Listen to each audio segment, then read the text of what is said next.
Le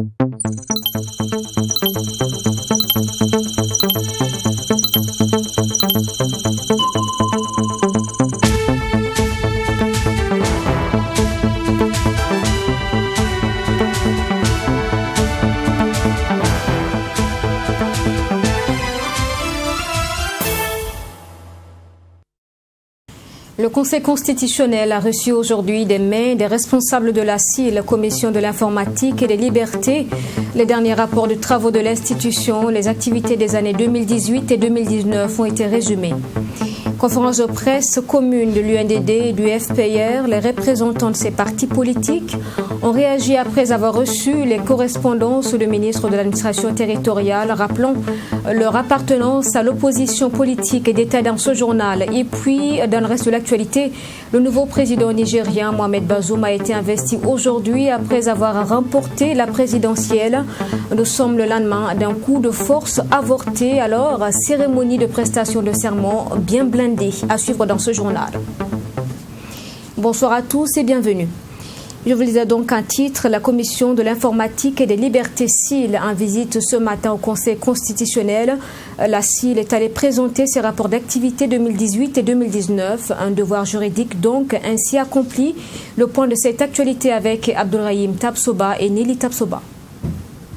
Veiller au respect du droit des personnes en matière de traitement des données à caractère personnel, c'est la mission assignée à la Commission de l'informatique et des libertés CIL. À travers la remise de ces rapports d'activité entrant dans le cadre de cette mission, la présidente de la Commission de l'informatique et des libertés dit être venue s'acquitter d'une obligation juridique.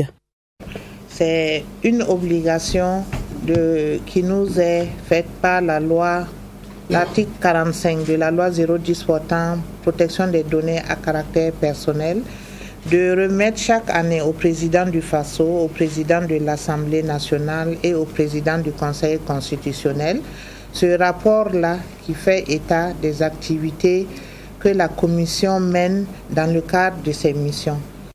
Et plusieurs actions allant de la sensibilisation au contrôle ont été menées au cours des années 2018 et 2019 afin de garantir le droit au respect des données personnelles à tous les Burkinabés.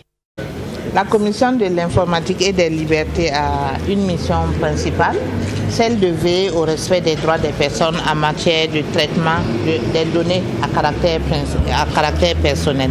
Donc cette mission est scindée en plusieurs actions, information, sensibilisation, contrôle notamment des traitements des données.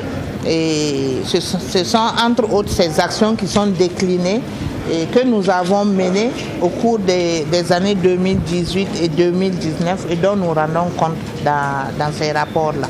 En dépit des résultats satisfaisants, de nombreux défis restent à relever, notamment en matière de sensibilisation des populations, aussi bien urbaines que rurales, à en croire la présidente de la Commission de l'informatique et des libertés, CIL.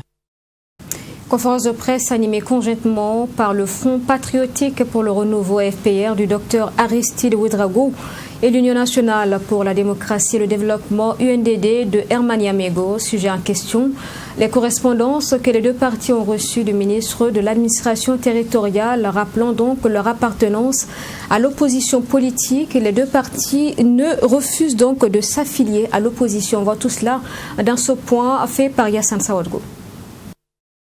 Le Front patriotique pour le renouveau FPR et l'Union nationale pour la démocratie et le développement UNDD face à la presse ont dénoncé le contenu de la correspondance qui leur avait été adressée par le ministère de l'administration territoriale le 5 mars dernier. Pour les présidents des deux partis, le contenu de cette note est une atteinte aux droits des partis politiques et à la démocratie au Burkina Faso. Nous avons constaté que le simple fait d'avoir été sincère de tous les partis politiques qui existent au Burkina Faso, qui ont produit leurs déclarations, le ministre a jugé nécessaire d'adresser des correspondances au FPR et à l'UNDD. Et nous savons que c'est juste parce que nous avons apporté la mention que nous ne sommes pas affiliés au chef de file de l'opposition. Nous nous sommes posé la question pourquoi. Sa correspondance est courtoise, elle n'est pas du tout belliqueuse, mais comme je vous l'ai dit, étant donné que nous sommes sur le terrain politique, nous savons également quelles sont les méthodes qu'on dépose sur la table en général. Les tentatives d'intimidation ou les pressions en politique ne sont pas faites en général de manière exponentielle. mais plutôt de manière graduelle. Donc il s'agit, en tout cas pour nous, selon l'interprétation que nous avons faite dans l'immédiat, qu'on nous demande d'une manière ou d'une autre de rentrer dans les rangs. Rentrer dans quel rang? Pour Maître Herman Yameogo de l'UNDD, l'opposition politique a des fondements sur lesquels elle doit se reposer si elle veut garder son statut de contre-pouvoir. L'opposition doit reposer sur des principes et des pratiques claires qui permettent qu'il y ait des contre-pouvoirs qui travaillent dans la légalité pour pouvoir critiquer et faire des contre-propositions au pouvoir. Mais dès lors que ces possibilités disparaissent ou ont tendance à disparaître, il y a péril dans la demeure et le sursaut s'impose pour l'opposition. Nous constatons, au vu de ce qui s'est passé avant et pendant les élections, qu'il y a des moments où la distinction se fait difficilement entre majorité et opposition. Le Front patriotique pour le renouveau FPR du Dr Aristide Ouedraogo et l'Union nationale pour la démocratie et le développement INDD de Maître Herman Yameogo demandent aux autorités le respect des droits des partis politiques pour le rayonnement de la démocratie au Burkina Faso. Autre actualité, le Programme alimentaire mondial, PAM, à travers son représentant au Burkina, a fait un don de matériel roulant au ministère en charge de l'agriculture. C'était mercredi dernier. Un don qui va accompagner les directeurs régionaux du centre-nord, de l'Est, du Nord et du Sahel, Ami Valiant et Nili Tapsoba. Composé de 4 véhicules, de 19 motos et de 4 drones d'une valeur estimée à plus de 90 millions de francs CFA, le don du Programme alimentaire mondial a été remis au ministère de l'Agriculture. Selon le représentant du PAM au Burkina Faso, ce don va permettre au ministère de mieux accompagner les producteurs des régions du centre-nord, de l'Est, du Nord et du Sahel dans la surveillance de leur production, et ce afin de mieux garantir la sécurité alimentaire au Burkina Faso. Je saisis cette opportunité, Monsieur le ministre, pour rappeler l'importance de l'engagement de votre ministère et du gouvernement pour que nous puissions continuer à vous appuyer dans la poursuite et même l'accroissement dans justement la mise en valeur des aménagements des bas-fonds, dans la facilitation des actions de sécurisation foncière, également des actes d'achat institutionnel et d'appui aux organisations paysannes du monde rural. Je n'ai aucun doute que ces équipements et ces services seront utilisés pleinement pour un meilleur suivi des activités dans les communes appuyées ensemble et seront décisifs justement pour une bonne capitalisation des actions conduites conjointement avec le gouvernement et les autres partenaires. C'est une preuve tangible de la coalition que nous formons pour promouvoir la résilience avec d'autres acteurs clés sur le terrain et en premier lieu avec les communautés elles-mêmes. C'est un ministre de l'Agriculture très satisfait qui reçoit ce matériel des mains du représentant du PAM au Burkina Faso. Pour lui, il vient à point nommé et va permettre de relever beaucoup de défis entrant dans le cadre de l'agriculture. Il a aussi profité de l'occasion pour saluer le partenariat durable qui lie le ministère de l'Agriculture et le PAM. Ces moyens de locomotion vont le permettre d'être aux côtés des producteurs pour l'encadrement, pour pouvoir réaliser un certain nombre d'activités, notamment les aménagements de bas-fonds, les aménagements de périmètres maraîchers, la lutte contre la dégradation des sols. Et également, avec l'acquisition de ces drones, ça va permettre vraiment de pouvoir faire la cartographie des exploitations familiales et surtout pouvoir connaître la situation des sols. C'est pour dire que ces acquisitions vont nous permettre de renforcer la résilience des communautés sur le terrain. Et cela va participer à la lutte contre l'insécurité alimentaire et surtout faire en sorte que les populations sentent que dans ces 4 régions fragiles, nos services techniques sont à leur côté. Au terme de la cérémonie, le représentant du Programme alimentaire mondial au Burkina Faso a réaffirmé l'engagement du PAM à toujours accompagner les efforts du gouvernement burkinabé dans la lutte contre la faim. Le Burkina commémorait hier jeudi en différé la 10e journée mondiale de la radio, célébrée chaque 13 février. Les acteurs du monde étaient réunis pour réfléchir autour du thème d'une nouvelle radio pour le monde actuel. Compte rendu Abdourahim Tapsoba avec la voix de Mamid Ganakamabou. Célébrée chaque 13 février depuis 2011, la journée mondiale de la radio a été célébrée en différé au Burkina Faso ce jeudi 1er avril 2021. Cette journée est commémorée sous le thème « Nouveau monde, nouvelle radio ». La pertinence du thème a été saluée par le secrétaire général de la Commission nationale burkinabé pour l'UNESCO au regard de sa cohérence avec la réalité nationale. Ainsi pour lui, en plus du rôle de premier plan joué par la radio dans la sensibilisation des populations pour limiter la propagation du Covid-19, la radio a permis également à libérer la parole.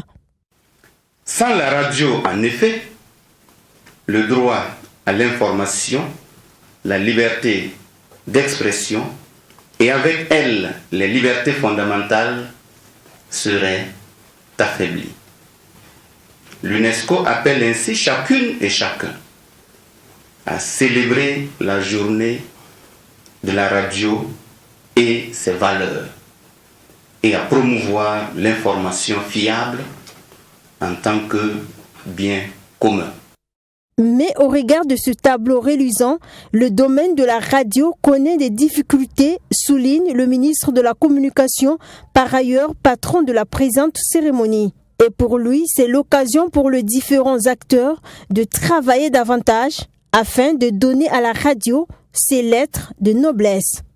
L'arbre ne doit pas cacher la forêt, car au-delà de ce tableau qui est à féliciter, il y a et il demeure des insuffisances dont les responsabilités sont partagées par nous tous. Il demeure encore des difficultés inhérentes aussi bien à l'environnement national qu'international et il convient ensemble de les identifier, de les prioriser et de travailler à améliorer le secteur et professionnaliser donc afin de rendre la radio de plus en plus attractive. Cette journée de la radio est célébrée autour de plusieurs activités. Les participants ont eu droit à un atelier, un panel sur le thème « Partage d'expériences des radios en relation avec la situation socio-économique, sanitaire, sécuritaire et politique au Burkina Faso ». À cela s'ajoutent également des communications sur l'environnement des médias. Temps pascal, dernier vendredi de chemin de croix. Aujourd'hui, les fidèles catholiques étaient réunis pour ce moment qui marque la fin des 40 jours de jeûne dans la communion et la prière. Pour l'occasion, une équipe de la télévision True TV donc s'est rendue à l'église Saint-Camille de Ouagadougou pour ce dernier chemin de croix. Reportage Ami Valiant et Mikaël Toukri.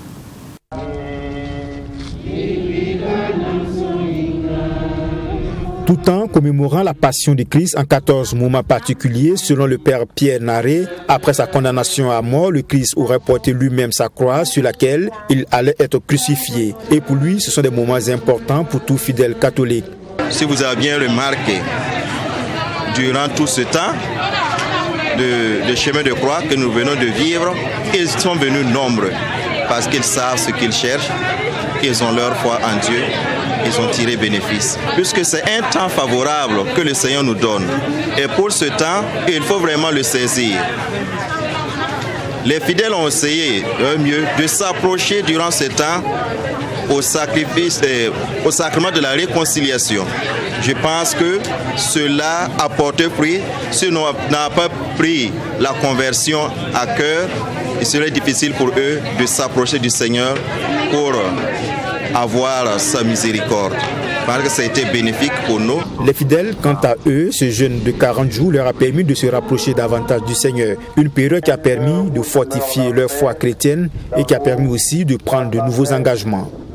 Ce carême a été pour moi un temps de pénitence, un temps de recueillement, un temps de changement pour toute l'Église et pour tous les fidèles, car c'est ce moment-là même qu'on se souvient que le Christ a souffert pour nous. Ce jeûne de 40 jours m'a permis de me rapprocher du Seigneur, parce que ça a été un temps de prière, d'intense prière, un temps de don de soi à l'image du Maître, notre Seigneur et Sauveur Jésus-Christ.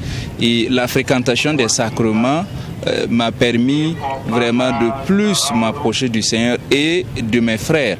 Ça m'a permis de me rapprocher du Seigneur et surtout de rentrer en moi.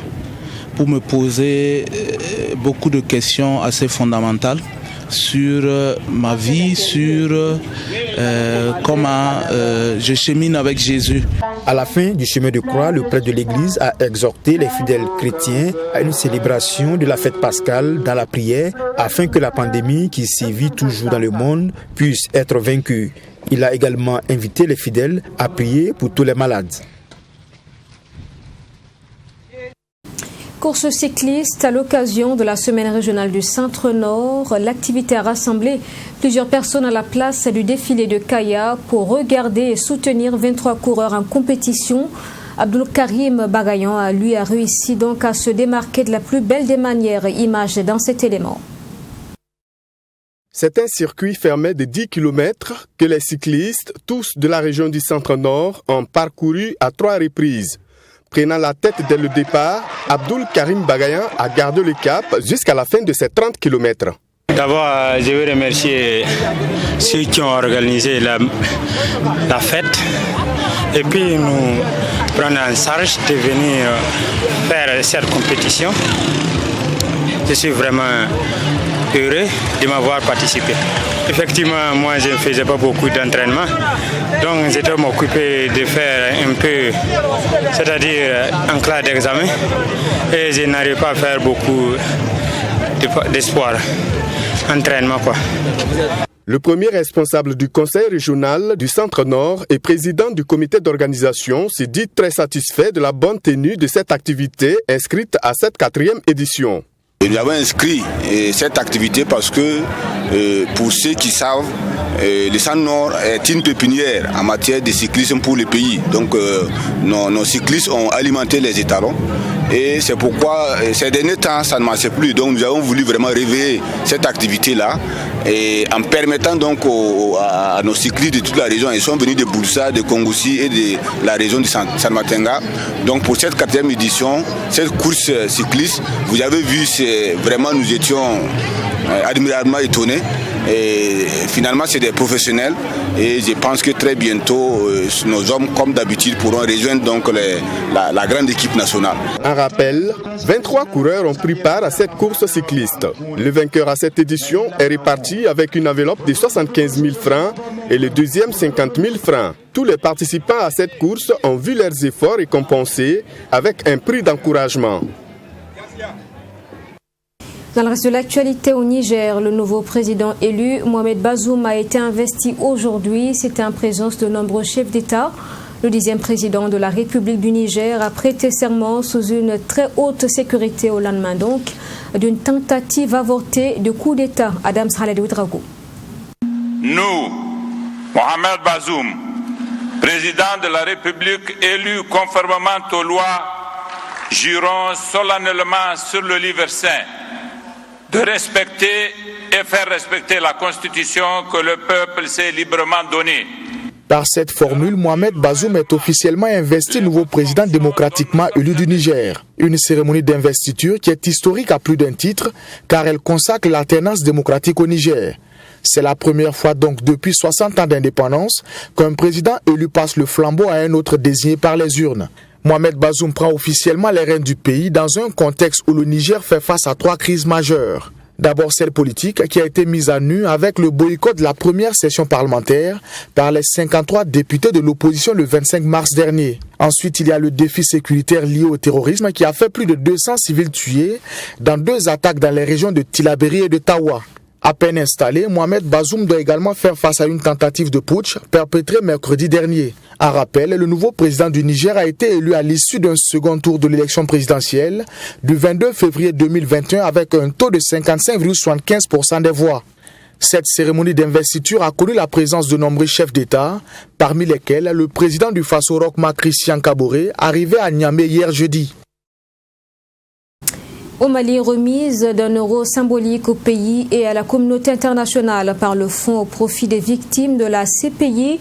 Cela a fait l'objet d'une cérémonie mardi, symbole donc de réparation du préjudice subi par les victimes de guerre commis par Ahmad Al-Faki Al-Mahdi à Tombouctou en 2012. Un soulagement pour les habitants de cette localité qui ont envoyé une forte délégation à cette cérémonie présidée par le président de la transition Bandao, correspondance de Bourema Soulo. Invité d'honneur de la cérémonie de remise de l'euro symbolique au Mali et à la communauté internationale, le représentant des victimes d'Ahmad Al-Faki Al-Mahdi salue le courage de la justice internationale. Harbert Kunta explique que les mausolées sont plus que des symboles religieux à Tombouctou. Les 333 saints de Tombouctou sont issus de toutes les composantes ethniques du pays et symbolisent plus que toute autre entité culturelle l'unité profonde de la nation malienne. Pour la procureure générale de la Cour pénale internationale, Fadou Bensouda, la cérémonie de ce mardi est historique et témoigne de l'importance de ce dossier. Les réparations au profit des victimes font partie des priorités de la juridiction internationale. Cette cérémonie est à la fois symbolique et historique. Elle atteste de l'importance cruciale de la réparation pour les victimes dans les processus judiciaires devant la Cour pénale internationale. Il illustre aussi fondamentalement l'importance de la réparation dans la reconstruction sociale dans les sociétés violentées par des crimes atroces. En recevant l'euro symbolique, le président de la transition Bandao espère que la condamnation d'Ahmad Al-Faki Al-Mahdi servira d'exemple à ceux qui voudront s'en prendre au patrimoine culturel. La condamnation d'Ahmed Al-Faki Al-Mahdi et l'ordonnance de réparation collective et individuelle serviront d'exemple à ceux qui dirigent et accomplissent intentionnellement une attaque contre les biens culturels dans le monde. Les mausolées de Tombouctou, faut-il le rappeler, sont inscrits au patrimoine mondial de l'UNESCO depuis 1998. Et puis nous parlons de scolarisation de la jeune fille en Côte d'Ivoire. Les chiffres semblent encourageants, mais la réalité du terrain demeure préoccupante. Face à ce constat, l'ONG Nid d'Espoir, à travers un vaste programme d'alphabétisation, espère donner à cette frange de la société les outils d'éducation donc non formels élémentaires nécessaires à son autonomisation financière et à son intégration dans le monde moderne des nouvelles technologies. La 3e édition des Reines de l'alphabétisation qui couronne les meilleurs d'entre elles a été célébrée samedi à Abidjan. C'est en présence de notre correspondant Yamba Cabré. Éduquer une fille, c'est éduquer une nation, parce que la femme est le fondement de toute société. Malheureusement, certaines jeunes filles n'ont pas eu cette chance d'aller à l'école à l'adolescence ou ont dû quitter les bancs aussitôt pour diverses raisons, dont celles liées au manque de moyens financiers des parents. Je fais cours de l'alphabet parce que je veux savoir lire, savoir écrire. Quand tu vas quelque part, tu sais pas écrire là, ça va facile. Ensuite, tu sais pas lire là, ça va facile. J'ai fait un peu, j'ai arrêté pour venir ici à cause de ma grand-mère, il n'y a pas quelqu'un pour m'aider. Mais il a passé 7 ans à la maison d'abord avant d'aller à l'école, à cause de son travail. Il a décidé de faire l'alphabétisation pour pouvoir devenir quelqu'un de même quoi. Je n'ai pas pu aller à l'école normalement parce que mes parents n'ont pas eu de moyens financiers. Le fait que tu ne vas pas à l'école, tu ne connais pas, tu es obligé de donner tes messages à tes camarades, à tes tantis pour lire. Franchement, ça me fait un peu honte. Dans ça même, on peut te piquer même ton gars. C'est pour participer à réparer cette injustice de violation de l'un des droits humains que l'ONG ivoiro-française Nid d'Espoir a initié ce programme d'alphabétisation pour semer la graine de l'espoir dans le cœur aimant de la zone féminine qui brûle d'ambition. L'alphabétisation consiste en un cycle d'apprentissage continu conduisant à l'acquisition de la lecture et de l'écriture. Je vais arriver loin, moi seulement, je vais finir tout pour un gagne bague au travail. Je suis prêt à faire tout. Je suis prêt même jusqu'à avoir mes diplômes. Bon, je vais faire le BPC ou bien le bac si possible. Si Dieu me donne la grâce, la santé, avec la force et beaucoup de courage. Donc moi je vais devenir, comment on appelle, docteur. Les plus brillantes ont été couronnées reines de l'alphabétisation par une édition qui leur est dédiée, dont la 3e édition a été célébrée ce samedi 27 mars en présence des représentants de l'UNESCO, de la direction de l'alphabétisation et de l'éducation non formelle et du parrain qui partagent leurs expériences personnelles et témoignent de leur soutien. L'alphabétisation permet à la femme d'être autonome, de se prendre en charge, de sortir de l'obscurité et de pouvoir se lancer dans ses activités. Après les efforts adviennent la joie du couronnement et même leurs mémés du 3e âge sont admiratifs de leur courage et les encouragent à aller au bout de leurs rêves étouffés par les vicissitudes de la vie et les pesanteurs socio-culturelles. À ce jour, l'ONG Nid d'Espoir a contribué à l'alphabétisation des milliers de femmes dans toute la Côte d'Ivoire avec un suivi régulier et adapté à celles qui ont souhaité poursuivre leur cursus scolaire ou s'insérer dans la vie professionnelle par des formations qualifiantes. Et avant de refermer ce journal, un mot de sport. Face au foot, première défaite de l'AS Sonabel. Actualité abordée ce soir dans Sport 3 à sa 8e tour est certainement déjà sur son plateau. Oui, Sonia Kopti, bonsoir. Bonsoir à tout le monde. Bonsoir Sonia. Alors vous parlez donc de la première défaite de l'AS Sonabel dans le face au foot. Exactement, Sonia Kopti, l'AS Sonabel depuis 24 journées n'avait pas encore perdu et c'est à 10 journées de la fin du championnat que l'AS Sonabel tombe face au Gabelou, donc de l'AS Douane, 2-0 ce soir même au stade Issoufou Colombo. Les hommes de Mohamadi Bagué, l'entraîneur de l'AS Sonabel, n'ont pas pu vaincre les hommes de Yaya Kone. Voilà donc une première défaite qu'on espère bien qu'il ne va pas impacter en tout cas cette place de première place pour l'AS Sonabel. On en parlera ce soir dans Sport 3, évidemment, Sonia Kopti. Et vous parlez également de la Coupe CAF avec donc le Celtas qui joue face à Jaraf du Sénégal. Oui, Sonia Kopti, Salitas plutôt, voilà, qui est déjà au niveau du Sénégal pour affronter cette équipe Jaraf du Sénégal en Coupe de la Confédération africaine. Vous le savez bien, Salitas qui s'est qualifié dans les phases de groupe joue pour cette 3e journée face à cette équipe du Sénégal. Donc Salitas a déjà 3 points, perdu un match. Donc face à cette équipe, il faut à l'usure un point pour revenir à domicile et jouer. Vous savez que le match retour, c'est sur contre Jaraf avant de commencer, donc Salitas qui ne jouera pas à Ouagadougou ici mais plutôt au Ghana, donc un match nul en tout cas est bon à prendre, sinon la victoire également est la meilleure solution. Donc on espère que cette équipe du Burkina Faso pourra en tout cas tirer son épingle du jeu, mais on en parle déjà l'avant-match ce soir avec les décodeurs. Ben merci, je vous souhaite une bonne merde tout à l'heure avec vos téléspectateurs. Merci Sonia. Et voilà, c'est la fin de ce journal. Merci de l'avoir suivi. Je vous souhaite une excellente suite à notre compagnie. Bonsoir et à demain 20h.